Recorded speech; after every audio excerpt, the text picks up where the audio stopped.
Sang Sabda Menyapa. Renungan Harian Rabu 1 Maret 2023 disusun dan dibawakan oleh Frater Alphonse Sassi. Selamat mendengarkan.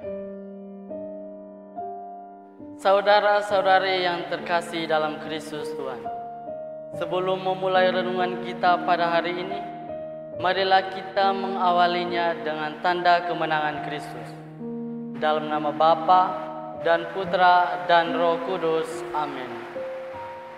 Renungan kita pada hari ini berjudul Sadar Diri Kunci Pertobatan. Masa Prapaskah itu identik dengan pertobatan, dan pertobatan itu akan memiliki arti yang dalam jika diwujud nyatakan dalam kehidupan sehari-hari. Saudara-saudari yang terkasih dalam Kristus Tuhan, bacaan pertama hari ini mengisahkan tentang Nabi Yunus yang bernubuat kepada orang-orang Niniwe agar bertobat karena dosa yang mereka perbuat sudah sampai ke telinga Allah. Kemudian orang-orang Niniwe takut akan bencana yang akan menimpa mereka jikalau Allah murka, dan terlebih karena mereka sadar akan dosa yang telah menyakiti hati Allah. Mereka semua memakaikan kabung, tanda penyesalan dan pertobatan. Kisah serupa juga dikisahkan oleh Santo Lukas. Yesus telah menyerukan pertobatan dan melakukan banyak mujizat. Namun, reaksi dari orang-orang Israel berbanding terbalik dengan apa yang dilakukan oleh orang-orang Niniwe. Orang-orang Israel tidak percaya akan apa yang dikatakan Yesus. Malahan mereka meminta tanda darinya untuk membuktikan perkataan Yesus. Namun, Yesus juga tidak mau memberi tanda seperti yang mereka minta. Ia menegur mereka karena kedegilan hati mereka yang kurang percaya itu. Saudara-saudari yang terkasih dalam Kristus Tuhan, sungguh mengherankan jika orang-orang Israel tidak percaya kepada Yesus. Padahal telah banyak kebaikan yang telah ia lakukan dan kesaksian yang ia wartakan.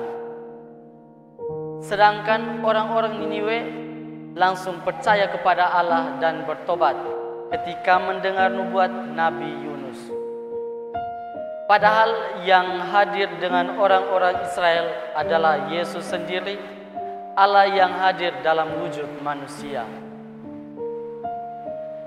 Saudara-saudari yang terkasih dalam Kristus, dalam kehidupan kita sehari-hari, baik kita sadari atau tidak, Tuhan selalu hadir dalam diri orang lain maupun lingkungan sekitar. Tiap hari Tuhan selalu menyertai dan mengamati kita agar kita senantiasa berjalan pada jalan yang dikehendakinya.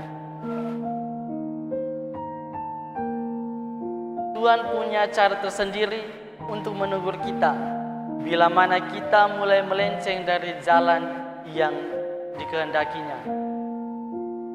Tanpa kita sadari pun, Tuhan selalu menegur kita.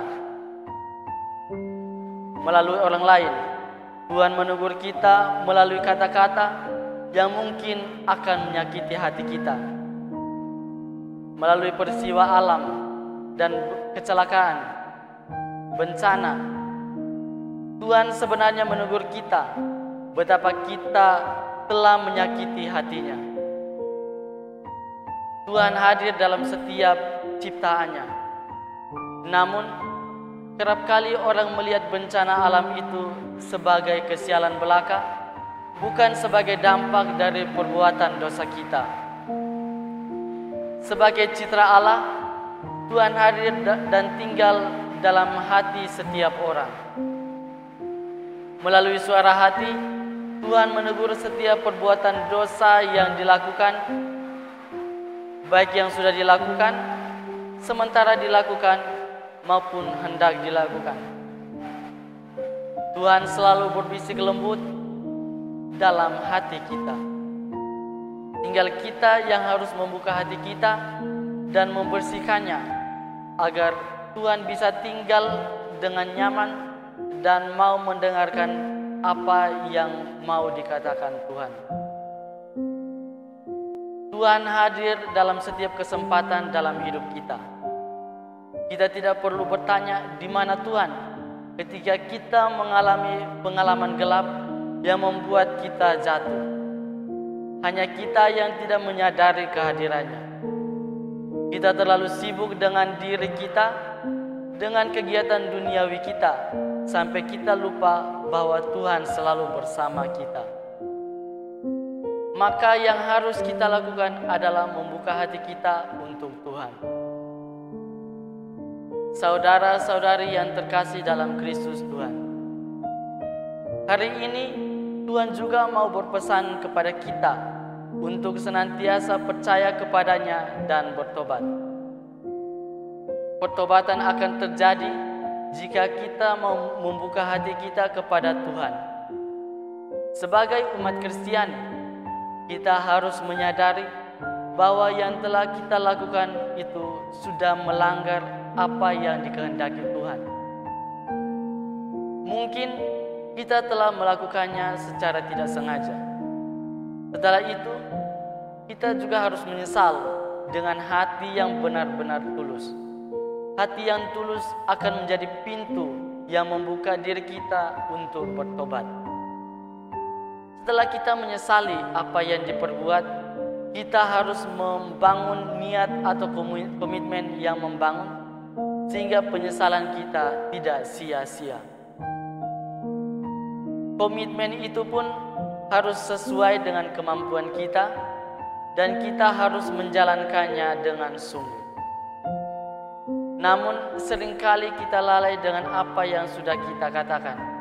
Kita harus setia dan sungguh-sungguh menjalankan komitmen kita agar apa yang kita katakan untuk bertobat dapat berjalan dengan baik.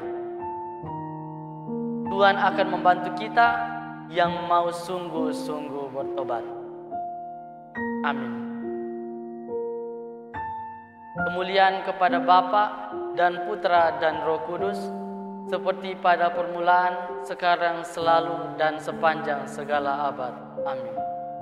Dalam nama Bapa dan Putra dan Roh Kudus. Amin.